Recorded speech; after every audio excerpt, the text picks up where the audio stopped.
did you first grow curious about the paranormal? Dare you dig deeper? You are listening to House of Asher.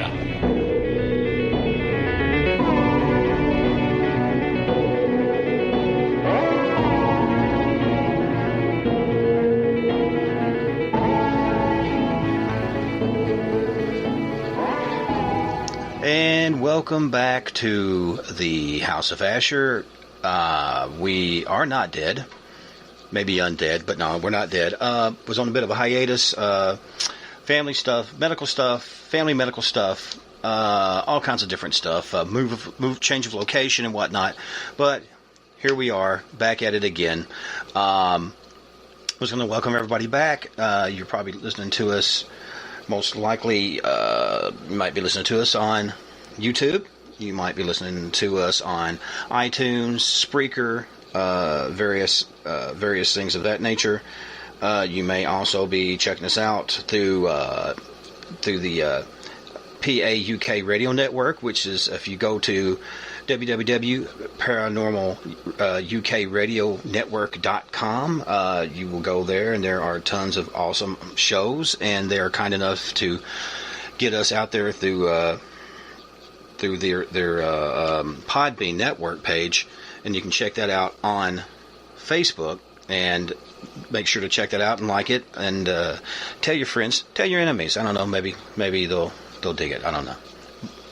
But anyway, I am here with my dear friend and sometimes co-host Nisi. How you doing today, Nisi?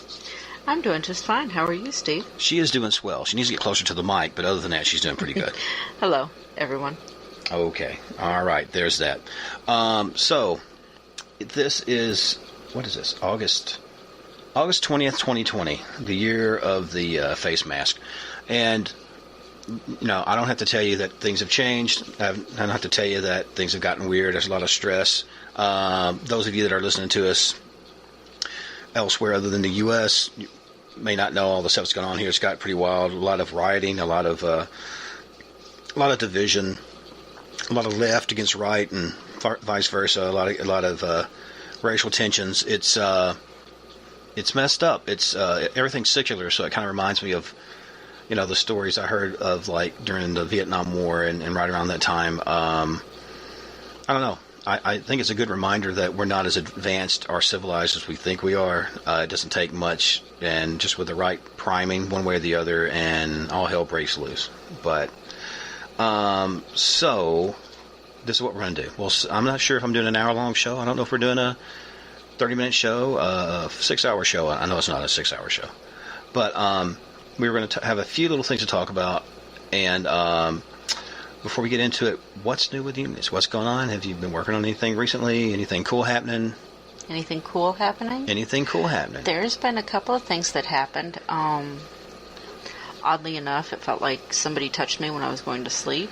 My hand was hanging off the bed. I have a little bitty dog, so I know it wasn't the dog. No, was this your bed, or you did like just break into somebody's house and fell asleep? Was it like no. Cinderella deal? Yeah. Is it your house? The three bears? The three bears, right. Three paranormal bears. No, it was our bed. Okay. It is our bed. So there's that. Well, welcome to that information, folks. I'm sorry. It's okay. Do you want to take that out? That's all right. They're going to figure it out anyway. So anyway, yeah. So there's that. But it wasn't me. I wasn't there. I was at work, and was actually talking about some of the interesting stuff that you're doing there at the garden, but that's interesting too. Been kind of rediscovering my green thumb, as it were, and we're doing a lot with homesteading and composting and all kinds of non-paranormal related stuff. But it's interesting because you step back sort of into a simpler time and a simpler mind, or simpler mind frame, and I think it opens you up. You're less distracted with your phone. You're less distracted with all that, and I don't know. To me, it's really good and it's grounding, and I just dig it. But yeah, as of the touching you stuff, that was kind of news to me. I know before we discussed a little bit about the what I call the slack face girl. Do you want to kind of refresh them a little bit on that? Yeah, with that stormy night, it was really kind of scary. It was high winds and no rain, just electrics. The lightning was going really bad. The rain came later, but I was bending down to plug something in, and I stood up, and here she was at my left elbow. She startled me pretty good. And you didn't get a shock or anything like before? I'm not listening like it knocked you out or nothing, but it didn't No, she didn't shock me. It was... No, I meant the cord, like you didn't get a jolt from it or nothing. Oh, okay. No. Okay, because what I'm saying is, there's been reports of people going through different things. It's funny, we're actually going to have a guest on before too long, somebody that you know very well from your family, actually, that you were kind enough to turn me on to, that had actually, in a sad situation, had died. Not nearly died, he died at 10, and luckily he was able to be resuscitated. But kind of since then, off and on, he's had weird things happening. It's sort of like, I'm not saying it's so much dead zone, more as, I don't know what you would call it. It's sort of a messed up acquired thing, but I think what this gentleman has going on is less seeing like dead guys on bikes and stuff riding past you and all that. So it's less dead zone and Sixth Sense as it is maybe, I don't know. What was the one that had the girl? The little skinny chick, and she was like Ghost Whisperer. Is that what's the name of the show? Ghost Whisperer? Yeah, had the little dark-haired girl. Oh man, my brother Mike loves her, man. Was she like on Party of Five or something, or? A couple of things I didn't watch. Yeah, I didn't watch it either. But anyway, yeah, and if you guys are watching this, if you can remember who the heck that is, let us know, because I don't freaking remember. But anyway, but it seems like more or less he's not. It's more like it just happens when it happens. It's not so much a what do you want to call it? Conscious, willful manifestation of stuff. It just sort of pops up, right? He can't control what he sees or what is around him. More, he just opens himself up to be aware of what's there. Okay, and like I said, anytime you guys want to get me some winning lottery numbers, God, please do that. But okay, so there's a couple things we're going to talk about. I'm going to show you something, and this is new to me. This is old. This is old to everybody because this is like early. I'm trying to remember when this was. There was a piece of music, and it was kind of trippy, and I'm trying to remember where it was. It was such an old piece of music. I cannot remember the name of it. Had to do with let's see if I can find it. Hieronymus Bosch butt music. Okay, let me explain. It's not like a guy tooting. It's there's this early 15th century painting, and it shows like heaven above and hell below, and it's got the stuff that you would think people being eaten by monsters and whatnot, and getting poked with pitchforks and all that mess. But there was one person that their body's trapped in or something, but it shows their butt sticking out, like not almost comedically. And if you look at it, it looked like lines across it and like little indentions. But apparently they're notes. It's musical notation. And which when I told you that, you didn't really. You're like, what? Right. So, So apparently someone transcribed that or actually put that down and played it. And I'm going to play a little bit of that because I'm just kind of curious what you guys think. And then I'll tell you kind of what we thought about it. The reason I think it's really weird is that it, the way the notations it is, the way the sort of, the scale that they use is interesting. And we'll talk about that in just 1 second. But just give us a quick listen. I won't play too much of it, but I just want you to hear just a second of this.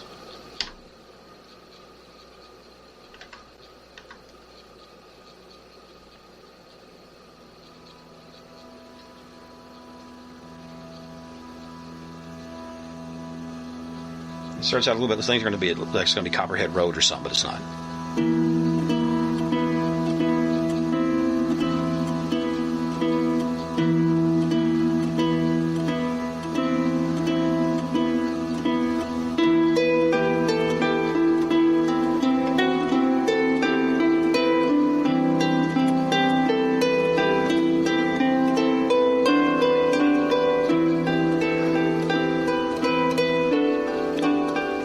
like I said, it kind of goes on like that for a bit.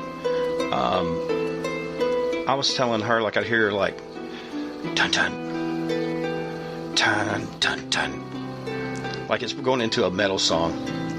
Maybe it's just me.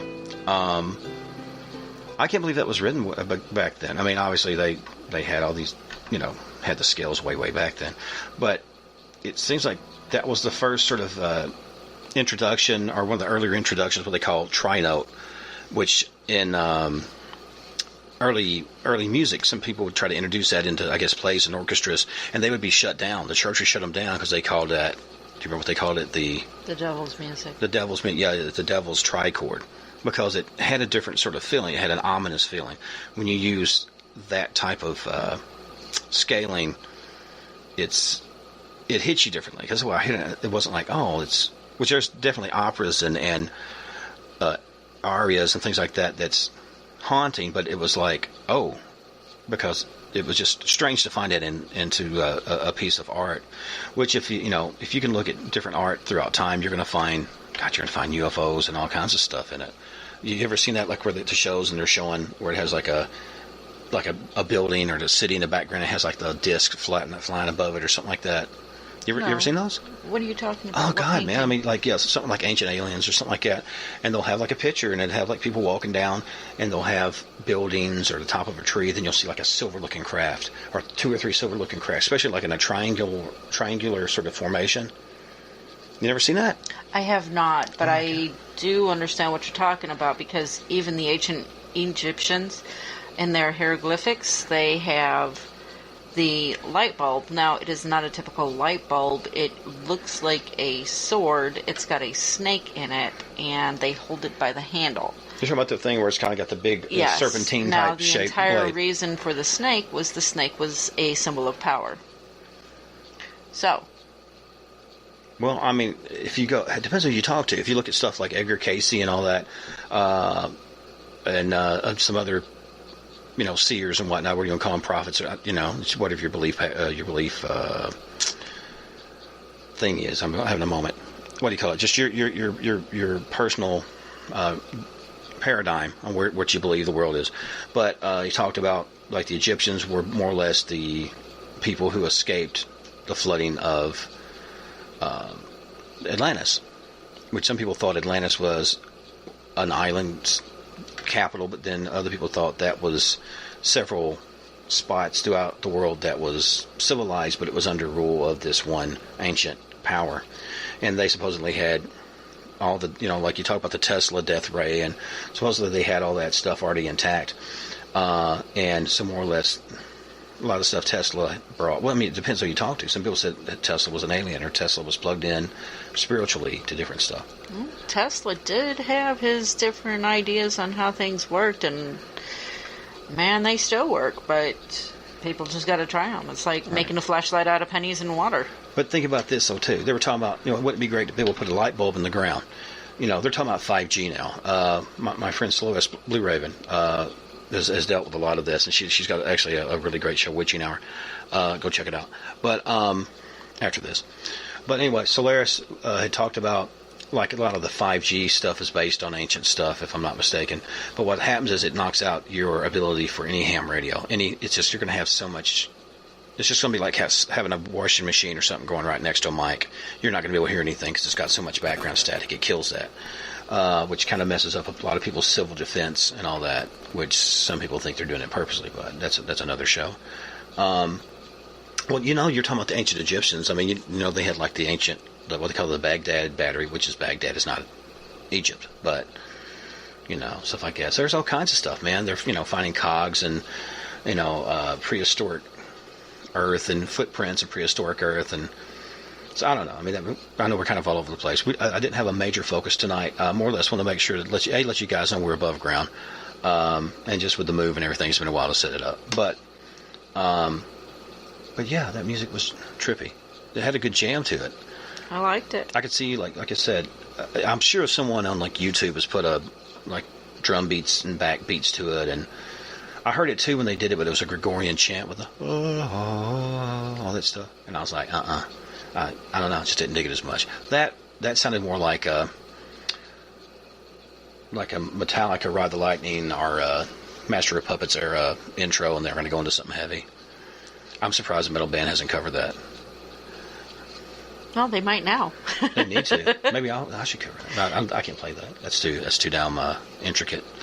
But anyway, I am curious what you guys think about it, and if you guys know anything about it, or if is there other art out there, and because you've heard everything from Leonardo da Vinci putting messages and symbolism in his artwork, and like I mentioned before, the UFOs and stuff like that. Do you know of any other stuff connected with that? Is there maybe other art connected from the same artist that is maybe a continuation of it? Maybe it's a whole another. Maybe it's not one piece. Maybe it's a whole concerto or something. Well, I was wondering something. Who was the artist that did that painting? That was it was not the guy that almost knocked the microphone over. Sorry, guys. It is Hieronymus Bosch. And I'm going to try to get this here where I can see the explanation of it. I'll just have to pause this video because I don't want to have a video going behind while we're doing this. But yeah, I know he's definitely a 15th century guy and freaking super talented. Let me see here. Okay.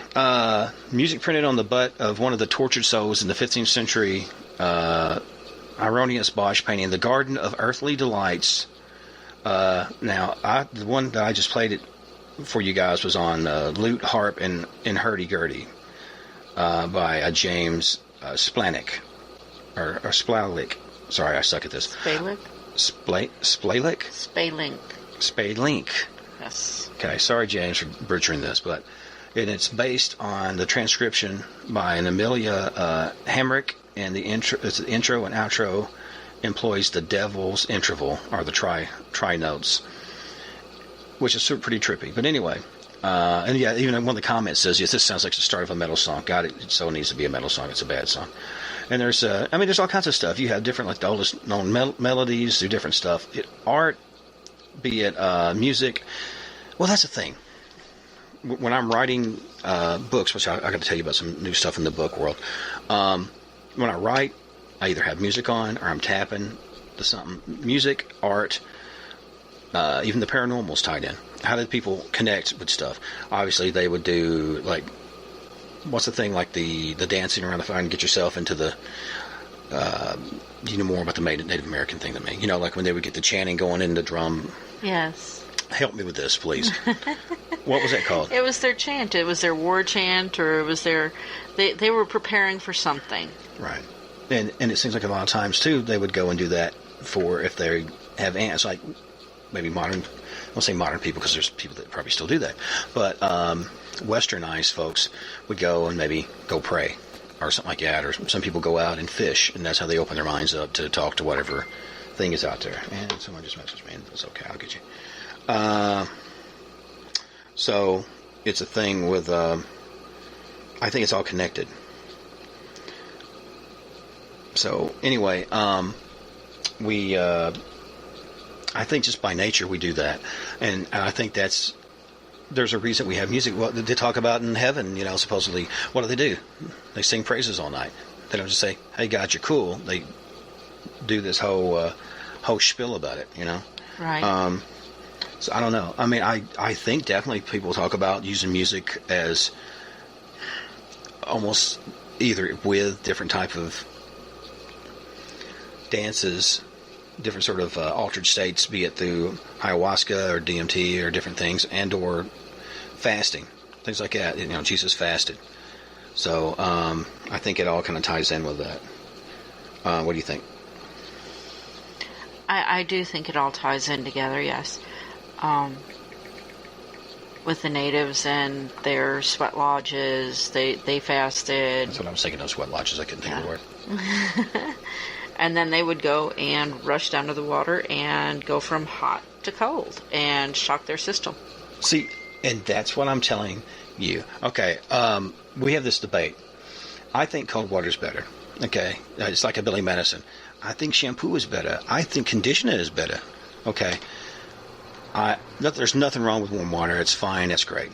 I was raised kind of in a way where we didn't have a lot of hot water. We had a large family, so usually by the time I got to the water, it was cold, and it was sort of one of these, how cold can you take it? Because I was raised in the South, and so you have to kind of show that you're tough. So that's why, like, we would do a lot of shower bath. We call shower baths outside with a hose, or if it was, raining and it was November, we ran out into the rain just to get as cold as you could. Everybody's played. You ever played the freeze out game when you roll down the window and then you turn the AC on in the car and you just sit there and it's like 30 degrees of spitting snow? You never played that game? No. Okay, that's just me. All right, well, I want to challenge everybody who's of good health, and I don't take responsibility. Play the freeze out game. I wouldn't say necessarily do it in Alaska, but somewhere where it's kind of cool, and see who shuts the window first. And it's probably the smart one, but usually I won. But that's because I'm too stupid to quit. But I do think there's different ways. And the thing is, when I got really cold, my focus got different. Does that make sense? What did you focus on when you were cold? Damn, it's cold. No, it depends. It depends on if I was thinking of something. If I go out, it's just like in snow. Snow makes noise. People don't realize snow makes noise. If you get real still, you'll literally hear a little tick, tick, tick, tick. The snow may be hitting your clothing or hitting something around you, hitting a tree.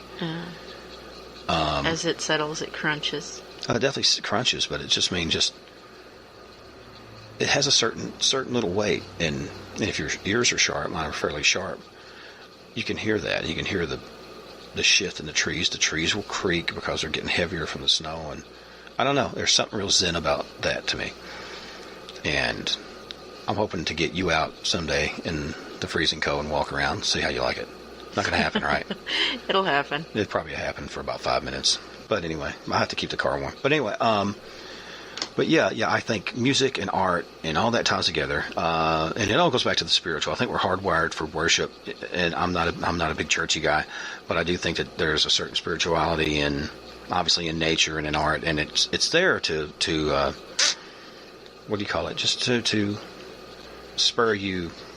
It's a muse. Music is a muse for me, and when I listen to certain music, if I'm writing about, say, 1920s, I listen to 1920s music. I listen to, earlier than that, I listen to Baroque music or chamber music. If I'm writing a story, like I'm writing some stories, some horror stuff about the 70s and stuff, I'll listen to Foghat and Kiss and, Johnny Paycheck, Takes His Job and Shove It, stuff like that. Because it puts me back in that time, because, I did grow up through the 70s. So some of it I've forgotten because it's been so damn long, but some of it takes me right back to it, and I remember it's like, oh God, man, yeah, that's how people were. People were fairly tough in the 70s, opposed to now. But anyway, I just thought that was kind of cool. I will mention this about my book, which you can go, if you go to, this is all lowercase together, www.steveasher.com. There's no spaces between. Steve is basically like the name Steve with 2 E's at the end, then Asher.com. You go there, you'll have links to this show, among many others, from everybody from Diane Franklin to Brian, the professor on the sleep paralysis, to shaman and prophets and groovy horror host and just all kinds of funky fresh individuals. Yeah, I said funky fresh. So go check it out, stevieasher.com. You can also check it out on Facebook. You can also check it out on YouTube under House of Asher.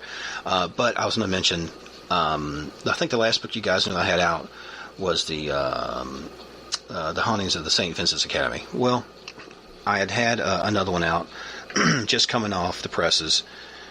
It is short stories for darker nights, and it is a kind of an anthology. It's a collection. I loved a lot of those short story books of whoever, Edgar Allan Poe and Lovecraft and even Stephen King, and these stories touch on everything from sci-fi to fantasy to mythology to just all kinds of stuff, and I try to make every story a little bit different. And it's like I said, if you're used to the hauntings of books, it's a little different. Obviously it's still from my narrative, but it's got you can definitely hear my influences in it.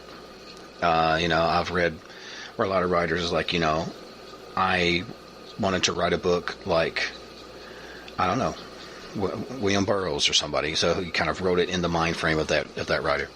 And I think you dig it. Like I said, check it out on Amazon. It's available. Obviously, COVID's got me in a stranglehold and a lot of book signings. But if you want one, contact me through Facebook or through Facebook or YouTube or whatever. And we can arrange something and if you want a signed copy or whatnot. But anyway, enough of my shameless plug. We were talking about, there was another thing we were going to talk about because we talked about the weird music. And what was that other thing we were going to talk about? You got this. You remember this. I know, don't give me that. Don't scare me.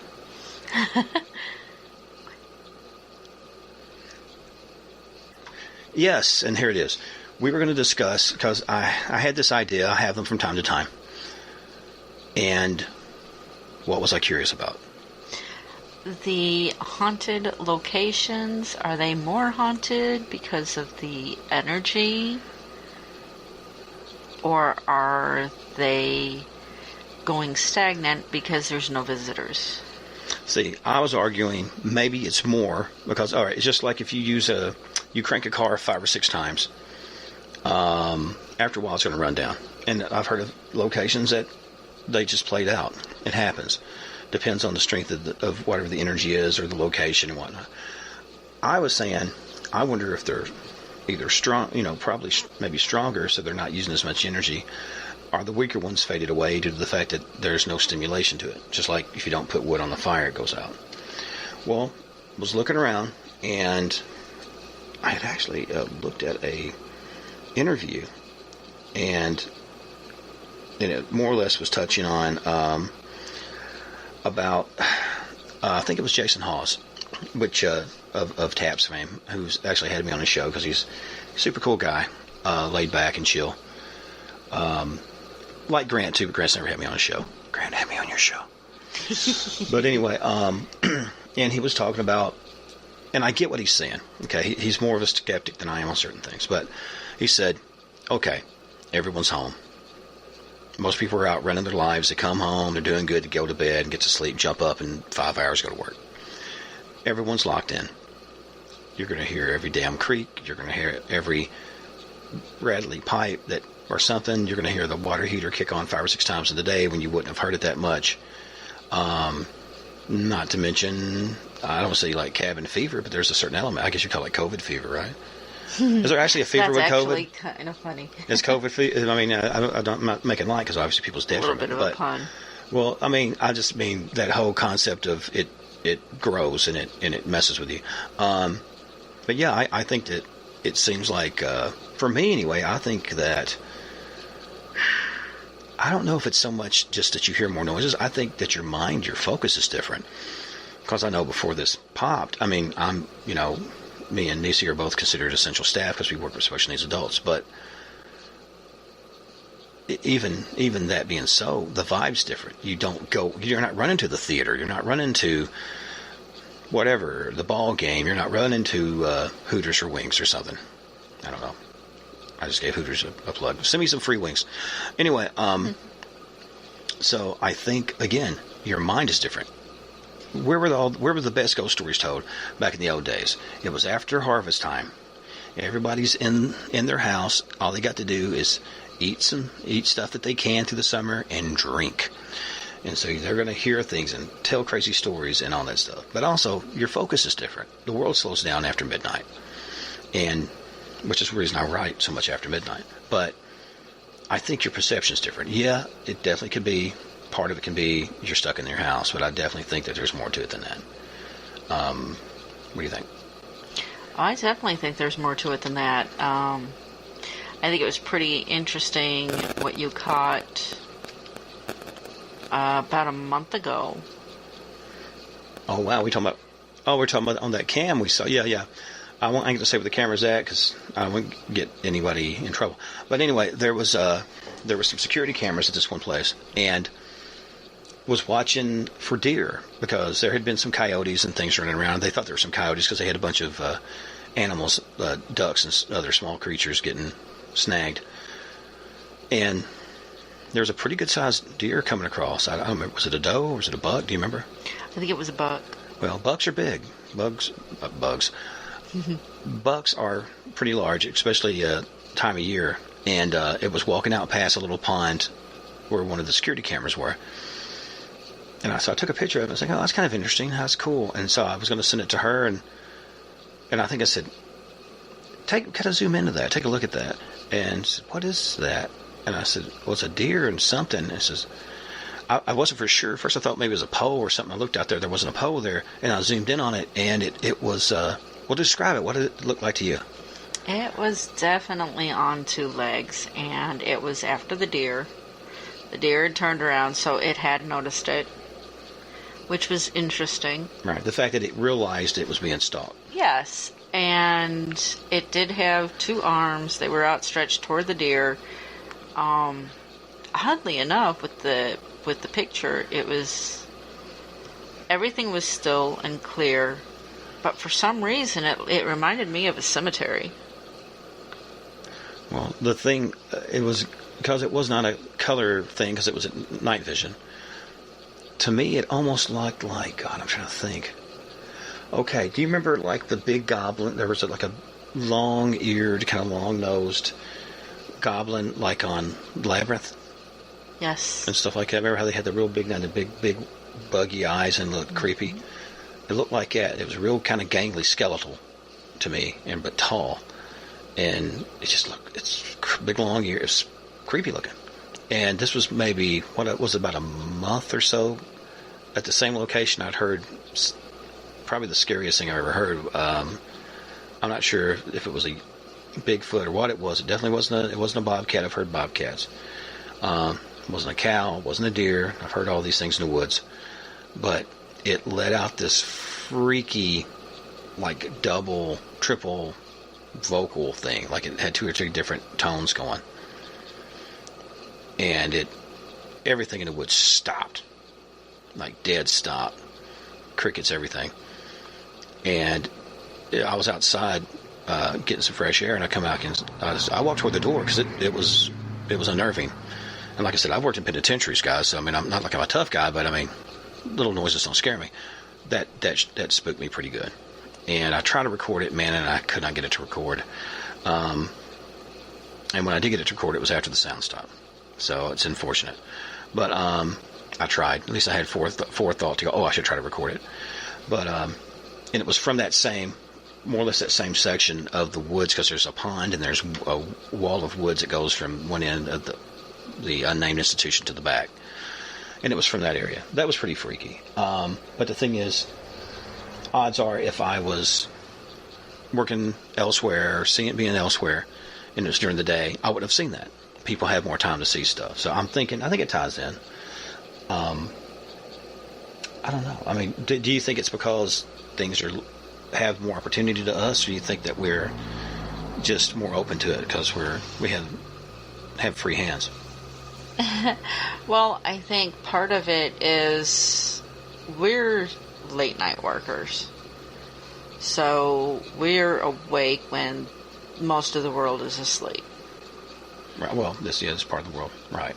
And because we're awake, we have more opportunity to see or hear what's around us. Well,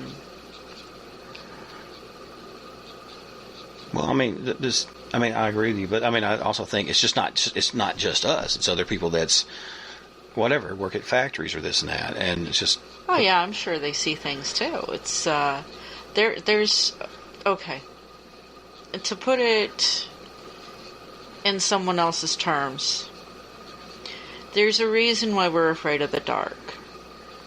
There are things in the dark that can hurt you or kill you. And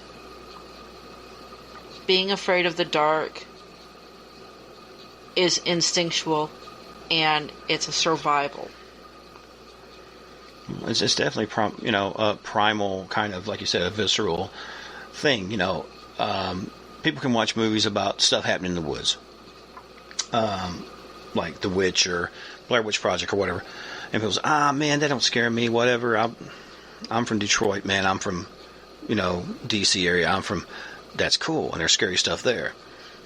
Go stand in the woods, 4 a.m, don't know where you're at, and then start hearing stuff moving around you, crunching around you, making little yippy noises. Don't know if it's an animal, don't know if it's a person. Okay, let's say maybe you have a weapon. You're only going to have so many shots. It's scary. You know, if you're at the point where you're having to pull a gun out and shoot, you're scared. You can play it off and call it whatever you want to. But yeah, I definitely think that there's a markup of activity, and that might be a good thing. It might mean, if you're maybe, I don't know. It depends how you come at it. I think if you come at it in the thing of I want to learn, and if I'm able to help somebody, if they're needing to move across, it's fine. If they're not wanting to move across and they just need to say something, that's fine. But I think you can come at it maybe in a direction where it's not all like, oh, I want to get a real cool video, or I want to get a real cool EVP. I don't know. I would like to think people were a little bit more soulful. I mean, right now it seems like people's crazy. Go ahead. I was going to say, too, about the nightlife becoming more active, what's out there, could be because of COVID, with everybody being indoors at night, everything's closed. Mm-hmm. So the night is becoming the time for them again, if right. that makes any sense. No, if you watch stuff like Life After People, which is a great series, it doesn't take any time for like a civilization to, like, you know, there's places in Russia and there's places in America that's been abandoned. If you have simple wood buildings, it might be 25 years. If you have some stone, concrete, whatever, even if you have skyscrapers, you know, a couple hundred years are gone. Only thing that might still be there is aquifers and stuff like that after maybe 10,000 years, and nobody's going to know why they're there. Like maybe we're looking at pyramids and not sure what's up. So, but yeah, animals immediately move back in and they reclaim it. And they just go, well, this is part of our environment now, so we're going to use it, whatever. You know, how many houses with a roof in have you seen raccoons and birds and owls living in it? So I think it's all part of it. But, so anyway, like I told you, we're going to do a real long one. Like I said, we did right about 40 minutes, so this is more or less just touching base. And, you know, we're still alive. I do plan on having, like I said, several different guests on here in a bit, and we are still in the processes of doing different stuff. Not saying we won't do some video stuff on Facebook. I'm playing around with a cam. We might occasionally do a Facebook Live on there occasionally. I just have to make sure to wear pants. Fun fact, I hate them. I hate pants. I'm wearing shorts. Okay, I'm not here butt naked. Maybe. No, I'm not butt naked. But anyway, I want to say thank you guys, for holding on and putting up with the kind of hit and miss shows, and I apologize. I want to thank you guys for all the people that says, hey, we want another show, we want a new book, we wanted this and that. And for everybody that's been really cool, you know, with me having Nisi along. I started out doing a show with a co-host, and sometimes it was good, sometimes it wasn't, and sometimes you're fighting each other to get words in. We don't seem to have that here because obviously I can't shut up. But so far it's working pretty good, and someday she'll want to be on it, and someday she's got other stuff to do. So anyway, but I love you guys. Make sure to go check us out on Spotify and iTunes and iHeart and pretty much SoundCloud, pretty much all those different audio programs, and check us out at Paranormal UK Radio, and make sure to let those guys know if you like the show. Please leave a like and a comment, and maybe share this and my other catalog of shows from YouTube, and I appreciate it. And I guess that's all I got to say. I think Nisi has some words of wisdom. I was going to say, too, if you had a story you wanted to share, let us know. Absolutely, positively. That sounds like, see, this is why I've got her on here. She helps me keep focused. But anyway, guys, I love you guys so much, and thank you again. And make sure to, go out there if it's daytime. Go out there and enjoy the day. But as the sun sets and the shadows grow long, make sure to look in your closet, under your bed, in that back room. Maybe double check that basement door. You could have sworn you locked it, didn't you? But it's okay. Sometimes in fear there is learning. So don't be afraid to push your boundaries and see what else is out there in the natural world and the paranormal world. But above all, until next time, stay scared, everybody. Have a good night.